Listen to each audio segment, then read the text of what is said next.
Welcome back, everyone, to Where the Water Tastes Like Wine. You're here with Ren Lefebvre, otherwise known as DraxxKraven. I figured out how the items work. They take you back, so all of the drifters start in the same place, and those items bring you back to all of their starting locations. So there's that. What story has evolved?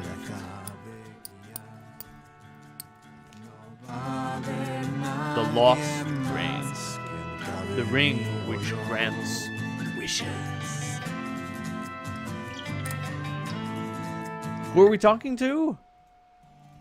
It's Rocio, of course. Chapter 2, The Broken Ground. Word has spread of una huelga, a strike, out in California. It's not uncommon. I have grown used to the frustration and the desperation, seen it rise from its feet and march forth from the fields, but it always ends the same. No one listens. We're beaten down into the dirt and are forced to be comfortable with our discomfort. But it sounds different out in the West. Los Filipinos y Mexicanos have settled their differences, turned frustration into strength, strength into action. That sounds really nice. I dearly hope I can see it with my own eyes. Please share a story of hope with me. Hope, eh? I'll tell the tale of the man who ate only molasses, which is a hopeful tale, apparently. What a wonderful story. We need stories like this to give us strength, joy. I remember a time of joy. Back in Ecuador, me and my cousins used to play a game where we pretended to be stuck in a forest full of lions, bears, and tigers. We'd dash across El Jardín, the garden, screaming and shouting so loud that the neighbors couldn't help but chuckle at us.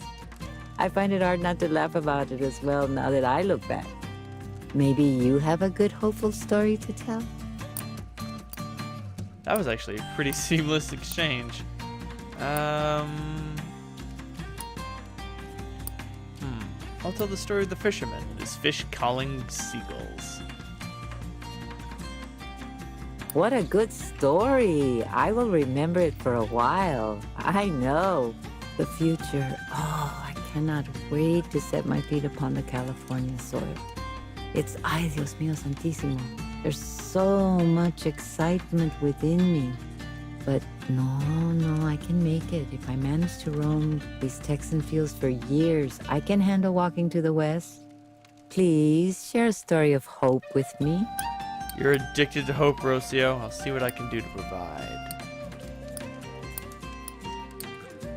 I fear I shall have to turn to my, to the tales of other drifters so early. What a good story. I will remember it for a while. I know. Awesome. Oh, love. The last time I saw my son. He hadn't yet learned the word amor. When I meet with him again, whenever that may be, will he say it? Will he understand? Ouch. Will he forgive me? Ouch! Maybe you have a good, hopeful story to tell?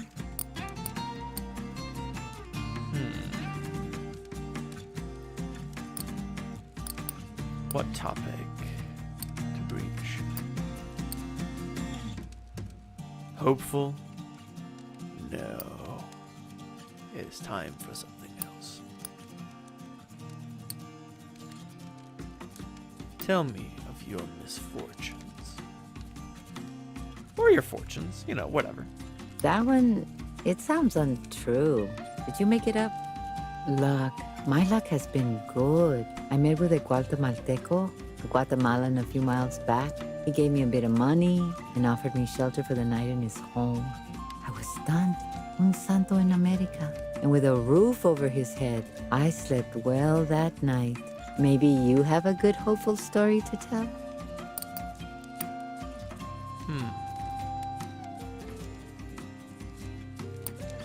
So the tale of the cursed fortune teller.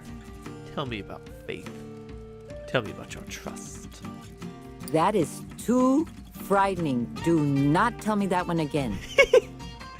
My faith is strong, and I'm supported by the faith of others. El rosario around my neck was a gift from Ana Maria, my lover's mother. She said it helped her survive countless illnesses and misfortunes. Her conviction lies within each little bead. El calor feels so intense. Though I'm not sure if it's the weather anymore. I'm not suffocated by it. It's not just heat, it's warmth, reassurance. Can you feel it? I will follow it. This way, to the west. If you go that way, look for me. I hope we can share together in what we find out there. I'll do that, Rocio.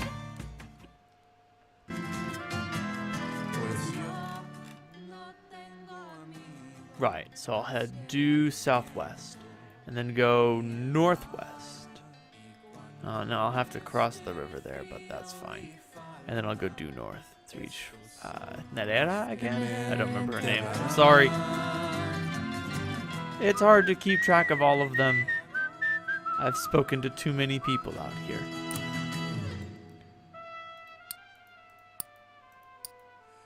A strange child who demanded a toll. A child who lived a life of crime and was weathered over the years. I'm still freaking out that he shattered into porcelain. I'm still a little fucked up by that, okay?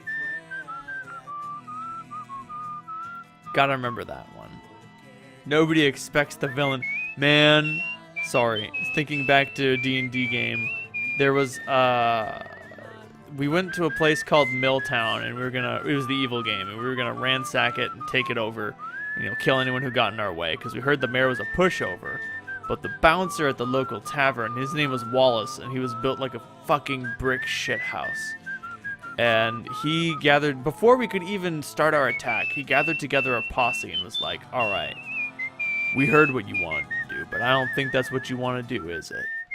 And we were like, no, Wallace, no, it's not. And so instead he got us to kill the mayor because the mayor had been fucking everything up in Milltown. So we were not above murder. We were about to burn the whole town down, am I right? So we go over to the mayor's house, and we find the mayor, and we kill him, and he turns into paper. Like literal paper, just scrolls with marks upon them, falling to pieces and shreds around us. Never did figure out what that was all about. The haunted mill operated by ghosts has turned into the miller who'd grind travelers to death on the stone. Metal. Alright, Rocio. Is chapter 3 your finals chapter? Eagles fill the sky. It is.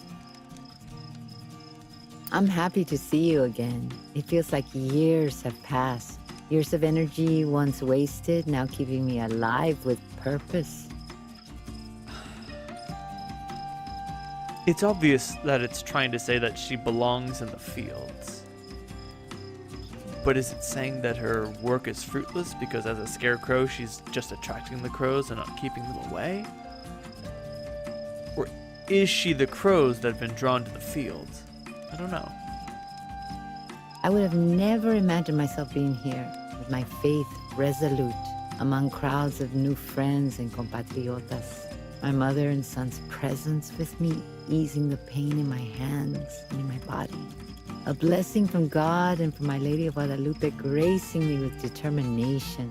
I move with my hermanas y hermanos as one, and my soul is one, free from the ire of my past. I never thought I'd see myself like this, and I weep with joy that I am. Please share a story of hope with me. Oh boy. The hope addiction begins anew. I may yet have enough to get through this. Perhaps. Oh, this ain't wandering the land. There we go. It's a good start. What a good story. I will remember it for a while. Oh, my faith. It's been such a great reward. When I arrived here, I was close to fainting. 2 young men held me up and walked me to a small building near the fields. The door opened, and before me was a shrine for My Lady of Guadalupe, stretching across half the wall, candles and flowers adorning the floor. I couldn't hold my tears back. It's the closest thing to a sign of God that I've witnessed. Do you know anything funny? Anything I can write home about to mi hijo? Ooh, there we go. Now it's time to tell the story of the witch girl who grew kittens on the tree in her backyard like apples.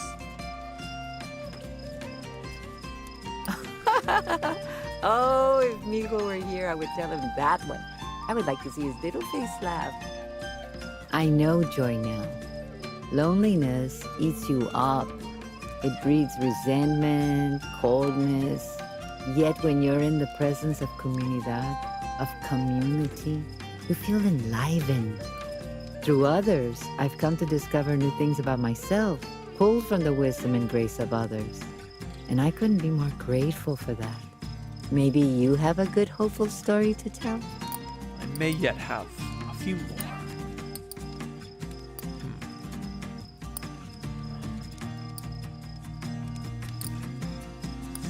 Sadly, no. I'll have to rely on the Drifters' tales. I'll tell Fidelina's stories, focusing on the hopeful parts. What a wonderful story.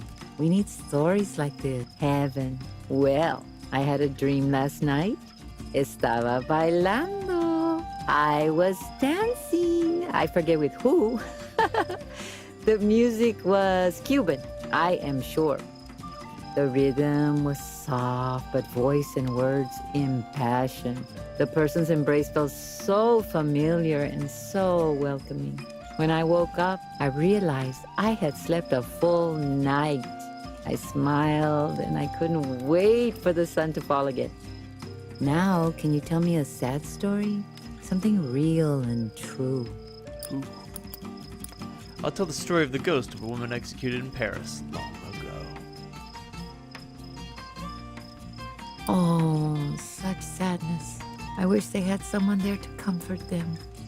Oh, my life has changed, but I have sorrow still. My hands, they still hurt. The needles still sting. I guess scars don't go away so easy. They stick with you forever, reminding you of your humanidad, your humanity. Now, tell me a funny story. Make me laugh. Funny story, eh?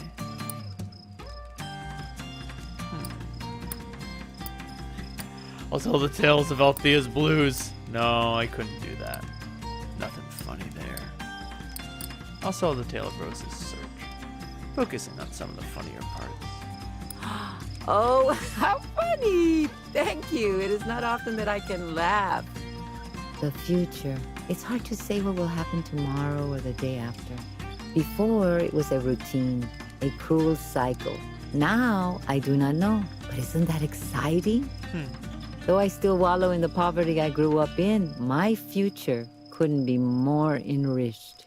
All your time with me has been generous. You lend me your ear and thus the grace of your soul. I have to leave now. Our encounters will always be in my mind, and I hope they'll be in yours too. May God be with you, and may La Virgen de Guadalupe guide your way. Thanks, Rocio. Of 12 horsemen, their course locked onto mine. I guess I finally understand her joy in some way. Still, I don't exactly understand how the depiction of the Scarecrow is supposed to be joyful. It seems more so than anything that they're trying to say that she's deluded. I don't know. I can't say. Still, it seems sadder than it ought to be. Maybe there's something I'm missing. Because her story did sound like a joyous one. One of the sort of like peaceful revolution's success. But the image that they used to represent her true self, I don't know. Anyway, we are headed northward along the Colorado.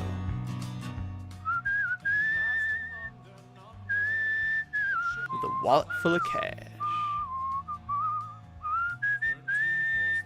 To Las Vegas? Hot damn. Set me up at a table and let me spin that wheel. I feel lucky.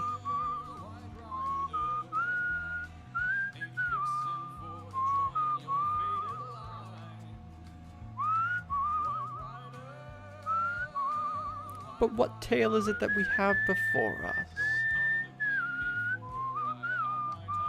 Let me see.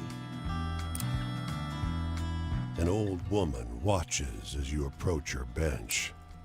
"Oh, aren't you a good-looking one?" she says. A broad smile creases her face. "This is an excellent spot. Everyone passes me eventually." She pats the seat beside her. "Join me for a moment." I'll sit beside her. She rests her head against your shoulder, as if you were old companions. "Look." She runs a hand down your arm, points across a field to a lone tree silhouetted against the skyline. "I think of myself as like that tree." She glances at you, What do you waiting mean? for a reaction. What do you mean by that, ma'am? Strong, healthy, alone. I've seen that field filled with plants and ravaged by fire. The trees outlasted everything. She giggles, strangely childlike. I've had 3 lovers. 2 men, 1 woman. Oh my. Outlived them all. I'll listen. I don't grieve. Each one brought me joy, and each death brought someone else to comfort me. She sits up straight, shifts to face you. The tilt of her head is coquettish. "Would you let me kiss you?" I wouldn't dare refuse. The kiss she plants on you is soft and brief. It would have seemed chaste were it not for the grin of mischief that crosses her face. "Yeah, that'll bring you good luck. And me, sweet dreams." She bursts into laughter at your expression and shoos you on your way. Oh gracious, I do believe I am blushing now. The old woman reminiscing of her lovers. What tale evolved in the telling? The lights in the desert which abducts travelers has turned into the unidentified flying objects. Let's explore Las Vegas. The neon-gilded main streets thronged with revelers. You pass beneath a glittering marquee onto a dazzling casino floor. A croupier stands behind a red and black wheel, wearing a spotless suit and an easy smile. He winks as you approach. "Care to place a bet?" I'm down. He grins at you, snag-toothed smile. "Black or red then, stranger? Outside bet. Even odds." He spreads his hands, the ball pinched between forefinger and thumb. Don't you know? Always bet on black. Nothing but the tick-clack of wood as the ball jumps from red to black and back again. Comes to rest on black. "Your lucky day, stranger." The croupier grins. "Pass it on, yeah? Lots of folks around here who want it." A pair steps up to take your place. "All on black." The eager gamblers.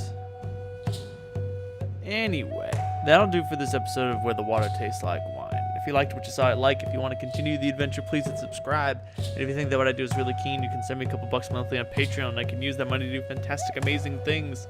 Like make more videos, start streaming harder, do cool shit, do the coolest thing I can think of. Talk to a drifter next episode. Good night, everyone.